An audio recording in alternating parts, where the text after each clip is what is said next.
বাংলাদেশের যুব সমাজের ভবিষ্যৎ, বাংলাদেশ শ্রমিকজীবীদের ভবিষ্যৎ, বাংলাদেশ মহিলাদের যে আত্মকর্মসংস্থান, শ্রমিকদের, কৃষকদের, মৎস্যজীবীদের সবার যে একটা বিবেচনা করে বাংলাদেশের আজকে যে তারুণ্যের তরুণদের ভবিষ্যৎ নিয়ে একটা 31 দফা ঘোষণা করেছিল।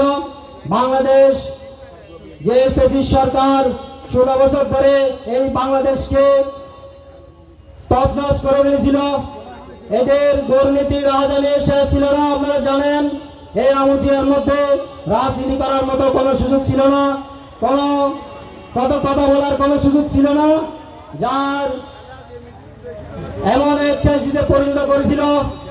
এখানে আমাদের অনেক সিনিয়র নেতৃবৃন্দ বলতে নয়, অনেক যুব সমাজ সবাই নির্যাতিত ছিল। এই আমুচিয়া হচ্ছে এক ধরনের গন্ডা বানিয়ে ফেলেছিল, যে আমাদের এই আমুচিয়া ইউনিয়ন থেকে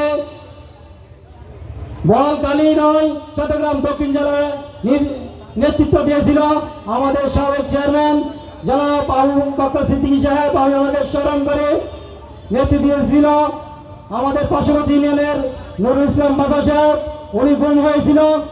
এই পূর্বাঞ্চল থেকে 3 জন ব্যক্তি নেতৃত্ব দিয়েছিল, যার মধ্যে আমাদের হায়াতে এখন আছে আপনাদের মাঝে জনাব আজিল হক চেয়ারম্যান সাহেব।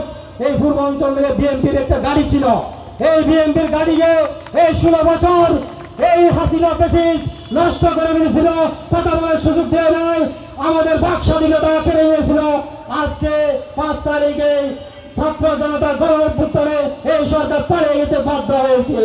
এই সরকারকে যে দেশের সুশৃঙ্খল ফিরিয়ে আনার জন্য আমাদের বিএনপি সিনিয়র নেতৃবৃন্দ, আমাদের জনতা এরশাদুল্লাহ মহোদয় সাহেবের নেতৃত্বে জানার শেষে ভোট দিয়ে এই দেশকে, এই আমাদের বলকালীকে উন্নয়নের দ্বার প্রান্তে নেওয়ার জন্য আমাদের এরশাদ ভাই ছাড়া কোনো গতি নয়।